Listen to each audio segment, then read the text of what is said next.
दोस्तों नमस्कार, मैं राम सूरत यादव। आज की बहुत बड़ी खबर हम बता रहे हैं कि दिन रात प्रधानमंत्री मोदी जी हिंदू मुस्लिम करने में लगे हैं। कांग्रेस को किसी न किसी तरीके से बदनाम करके चुनाव जीतने की कोशिश कर रहे हैं। तो क्या इस बार प्रधानमंत्री चुनाव जीतकर भी प्रधानमंत्री नहीं बन पाएंगे? इसी पे आज हम बहुत बड़ा खुलासा करने जा रहा हूं, क्योंकि आरएसएस ने पूरी तरीके से प्रधानमंत्री मोदी को ब्लैक लिस्टेड कर दिया है। मतलब जो है प्रधानमंत्री मोदी जी चुनाव जीत भी जाते हैं तो आरएसएस उनको प्रधानमंत्री नहीं बनने देगा। और ये पूरा देश जानता है कि आरएसएस ही जो है एक तरीके से कंट्रोलर है। आरएसएस के ही इशारे पर बीजेपी चलती है। आरएसएस है तो बीजेपी है, न कि बीजेपी है तो आरएसएस है। मतलब पूरी तरीके से बीजेपी पे कंट्रोल आरएसएस का है। और जब जब बीजेपी मनमानी करने की कोशिश की तब तब जो है आरएसएस ने उसको सबक भी सिखाया है। और आज हम इसी पर बहुत बड़ा खुलासा करेंगे कि क्या एक तरीके से आरएसएस पूरी तरीके से जो है प्रधानमंत्री मोदी को तीसरी बार सत्ता में पहुंचने के लिए पूरी तरीके से ब्लैक लिस्टेड कर दिया है। और प्रधानमंत्री मोदी को किसी भी तरीके से जो है प्रधानमंत्री नहीं बनने देंगे आरएसएस के लोग, और खासकर आरएसएस के मुखिया मोहन भागवत, क्योंकि आरएसएस ने स्पष्ट अल्टीमेटम दे दिया है कि इस बार जो है प्रधानमंत्री मोदी को जो है तीसरी बार प्रधानमंत्री हम नहीं बनने देंगे और उनके जगह पर किसी और को बनाया जाएगा।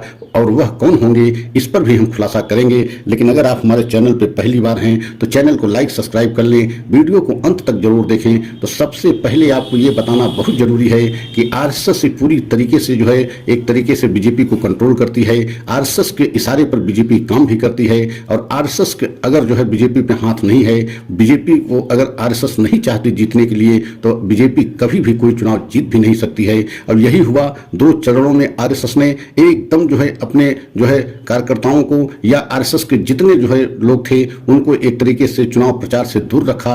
और 2 चरणों में आपने देखा है किस तरीके से वोट प्रतिशत कम पड़ा है और बीजेपी के लिए एक बहुत बड़ी मुसीबत बन गया है। और आपने देखा है कि इस बार आरएसएस के लोग या आरएसएस के जितने भी कार्यकर्ता हैं बिल्कुल जो है बीजेपी के लिए प्रचार प्रसार नहीं कर रहे हैं। यही देखा जा रहा है और यही कारण है कि बीजेपी की बहुत बड़ी मुसीबत बढ़ गई है। और आरएसएस ने स्पष्ट कह दिया है कि इस बार जो है प्रधानमंत्री मोदी पहले तो जीतेंगे नहीं, लेकिन अगर जीत भी जाएंगे तो प्रधानमंत्री मोदी को तीसरी बार सत्ता के सिंहासन पर नहीं बैठने दिया जाएगा। और उसके जगह पर उनके जगह पर आरएसएस जिसको चाहेगी उनको बैठाएगी। मतलब आरएसएस के जो बहुत ही खास में माने जाते हैं या आरएसएस के इशारे पर जो काम नहीं करता है तो उसे प्रधानमंत्री आरएसएस किसी कीमत पर नहीं रहने देता।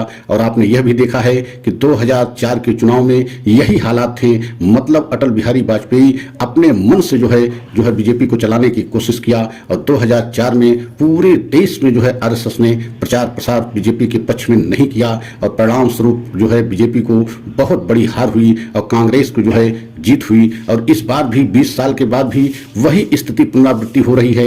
आरएसएस पुनः एक बार जो है बीजेपी को सबक सिखाने के लिए, क्योंकि बीजेपी के जो है प्रधानमंत्री मोदी जी सर्वे सर्वा अपने आप को मान लिए थे कि प्रधानमंत्री मोदी माने बीजेपी और बीजेपी माने मोदी, मतलब सब कुछ प्रधानमंत्री मोदी हैं। और यही कारण है कि आरएसएस पूरी तरीके से अब जो है बीजेपी को सबक सिखाने के लिए, खासकर प्रधानमंत्री मोदी को सबक सिखाने के लिए कि अगर आरएसएस नहीं चाहेगा तो बीजेपी कभी चुनाव नहीं जीत पाएगा। और यही कारण है कि आरएसएस पूरी तरीके से पूरे देश में कहीं भी आरएसएस के लोग प्रचार प्रसार नहीं कर रहे हैं। और जबकि आप जानते हैं कि आरएसएस के लोग हर गली मोहल्ले में, हर गांव के घरों तक जो है आरएसएस की पहुंच है। लेकिन अगर आरएसएस जो है चुनाव प्रचार प्रसार को नहीं किया या लोगों से चुनाव में बढ़ चढ़ के वोट देने के अपील नहीं किया तो इसका असर कितना पड़ सकता है 2 चरणों में देखा भी गया कि बीजेपी के लिए बहुत बड़ी मुसीबत रही और वोट प्रतिशत में गिरावट भी देखी गई। और यही कारण है कि अब आरएसएस जो है पूरी तरीके से मन बना लिया है कि पहले तो प्रधानमंत्री मोदी और बीजेपी को चुनाव जीतना संभव नहीं है। अगर कहीं किसी कारणवश चुनाव जीत भी गए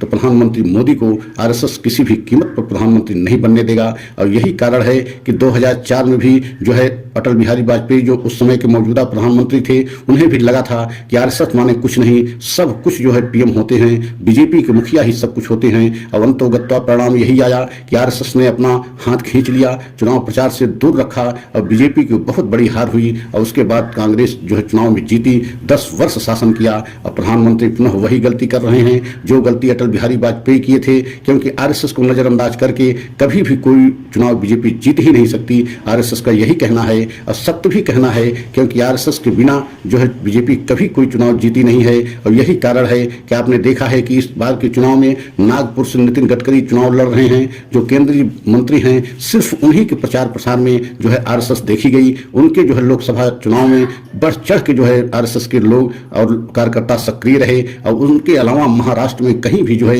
आरएसएस के लोग प्रचार प्रसार करते नहीं देखे जा रहे हैं। इसका कारण है कि पूरी तरीके से आरएसएस ने इस बार जो है अल्टीमेटम प्रधानमंत्री मोदी को दे दिया है और ठान लिया है कि तीसरी बार किसी कीमत पर प्रधानमंत्री मोदी को सत्ता में पहुंचने नहीं दिया जाएगा। अगर चुनाव जीत भी जाएंगे तो आरएसएस के बिना जो है प्रधानमंत्री मोदी जो है प्रधानमंत्री नहीं बन सकते, क्योंकि आप जानते हैं कि बहुत बड़े बड़े सब जितने नेता बीजेपी के होते हैं सभी आरएसएस से ही जो है आते हैं और आरएसएस के एक तरीके से पूरी तरीके से बीजेपी पर पकड़ होती है।